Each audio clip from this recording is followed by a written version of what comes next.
আসসালামু আলাইকুম ওয়া রাহমাতুল্লাহি ওয়া বারাকাতুহু।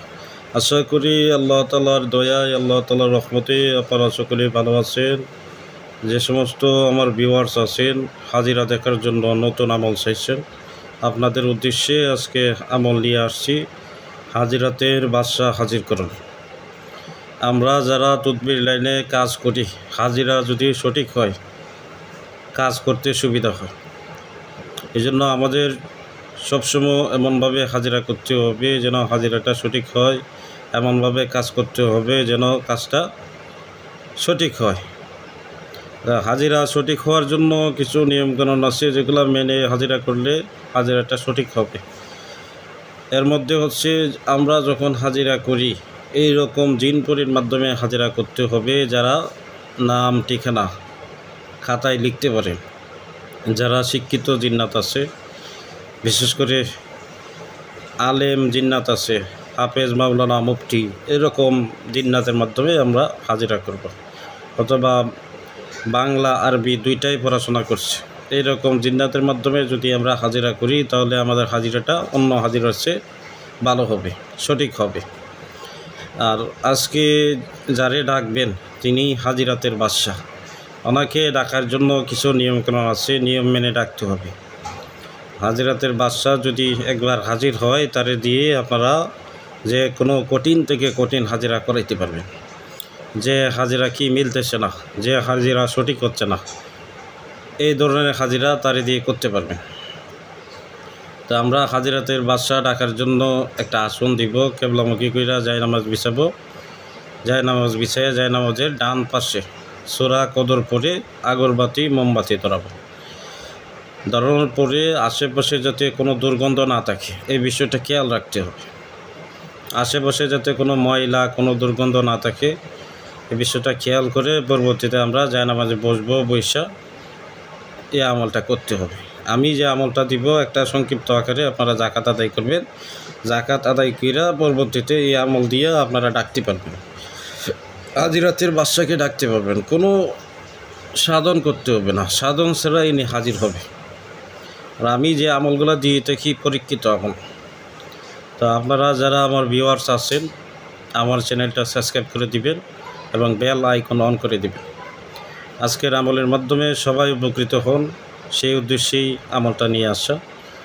আপনারা এই আমল করার জন্য কিছু দান সদকা করে নেবেন। অল্প হোক, 20 টাকা, 30 টাকা, 40 টাকা, আমরা যাই পারি মসজিদে অথবা দরিদ্র গরিব বাচ্চা যারা আছে অথবা যারা ভিক্ষা করে এরকম লোকের কাছে দিয়ে দেব। দান করার পরে আমরা রাতের দিকে আমলটা শুরু করব। হয় ফজরের নামাজ পড়ে আমরা আমলটা করব, না হয় এশার নামাজ পড়ে আমরা আমলটা করব। আর বাদশা হাজির হওয়ার পরে তার সাথে কোনো রকম বেয়াদবি করা যাবে না, তার সাথে কোনো উল্টাপাল্টা কথা বলা যাবে না। তারে কাজ দিবেন আল্লাহ তাআলা সন্তুষ্টির জন্য, তিনি কাজ করে দিবেন। ওনাকে বলবেন যে হুজুর, আপনি মানুষের একটা উপকার করবেন, আল্লাহ তাআলা আপনার 73টা উপকার করে দিবেন। বলা হয়েছে এমনভাবে, যদি কেউ মানুষের একটা হাজত পূরণ করে, আল্লাহ তাআলা কি তার 73টা হাজত পূরণ করে দেন, একটা দুনিয়াতে আর বাকি 72টাই কি আখিরাতে। তো এই জন্য ওনাকে বলবেন এভাবে যে হুজুর, আপনি মানুষের উপকার করেন, আল্লাহ তাআলা আপনার উপকার করবেন। এভাবে বিষয়গুলো বলার পরে আপনারা কিভাবে ডাকবেন তারে নিয়মকানুন জেনে রাখবেন এবং কিভাবে ডাকলে আসবে সব কিছু জেনে রাইখা পরবর্তীতে ওনাকে বিদায় দিবেন। তো উনি হাজির হবে। আপনারা 3 বার তাওবা, 11 বার দুরূদ ইব্রাহিম পড়বেন। দুরূদ ইব্রাহিম পড়ার পরে আপনারা নিয়ত করবেন, আল্লাহ, আপনার কাছে সাহায্য চাইতেছি, আপনিই আমাদের মালিক, আপনি উত্তম সাহায্যকারী, আপনি মুহূর্তের মধ্যে সব করতে পারেন, আমরা কিছুই করতে পারি না। তো আল্লাহ, বিশেষ হাজিরা দেখার জন্য, সঠিক হাজিরা দেখার জন্য একজন বাদশা দরকার, যিনি হাজিরাতের বাদশা, যিনি যেখানেই থাকুক, পৃথিবীর যে কোনো প্রান্তে থাকুক, আকাশে বাতাসে জমিনে পাতালে যে কোনো প্রান্তে থাকুক, পাহাড়ে পর্বতে সাগরে, যে কোনো জায়গায় থাকুক, ওনাকে আসার মতো তৌফিক দান করেন। সঠিক লোক যাতে আসে সেইভাবে তৌফিক দান করেন, কবুল আর মঞ্জুর করেন। এভাবে আপনারা নিয়ত করে নেবেন। নিয়ত করে নিয়ে পরবর্তীতে আপনারা এভাবে লা হাওলা ওয়ালা কুওয়াতা ইল্লা বিল্লাহিল আলিয়্যুল আযীম ইয়া আরহামার রাহিমিন, এভাবে দুইটাই আছে একসাথে পড়তে হবে। আপনারা কতবার পড়বেন? 7 বার অথবা 11 বার অথবা 21 বার। যদি কারো না হয়, ধৈর্য হারা হবেন না। প্রথমবার ডাকার পরে নাও হইতে পারে, দ্বিতীয়বার ডাকবেন, তৃতীয়বারের সময় ইনশাআল্লাহ কামিয়াবি হবেন। তবে সত্য হচ্ছে আপনারা প্রথমে একটা জাকাত আদায় করে নেবেন।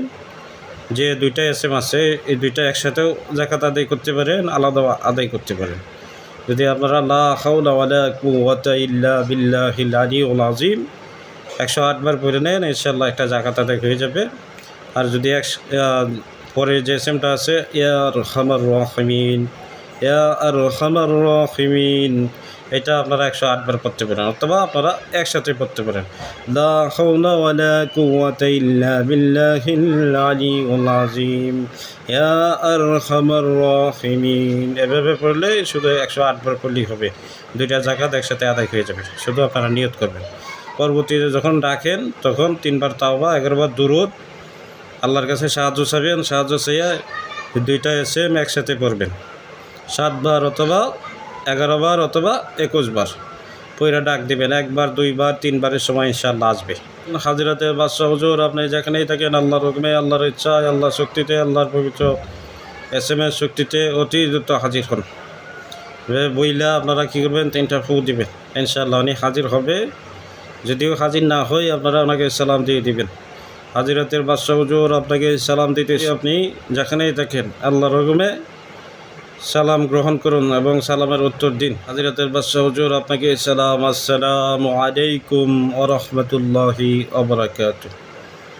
এইভাবে যখন সালাম দিবেন 1 বার 2 বার 3 বার, ইনশাআল্লাহ সালামের উত্তর আসবে এবং উনি হাজির হবে। তো এই আমলটা আপনারা করবেন। করে যারা রেজাল্ট পাবেন অবশ্যই রিভিউ করবেন, হয় মেসেজ দিবেন, না হয় সংক্ষিপ্ত আকারে ভিডিও দিবেন। আর আমি তদবির শিক্ষা ক্লাস করাই, যারা ক্লাস করতে চান, ক্লাস চলতেছে, তারা হোয়াটসঅ্যাপ নম্বরে মেসেজ দিবেন। আমার জন্য দোয়া করবেন, আমিও আপনাদের সবার জন্য দোয়া করি। বিদায় নিচ্ছি। আসসালামু আলাইকুম ওয়া রাহমাতুল্লাহি ওয়া বারাকাতুহু।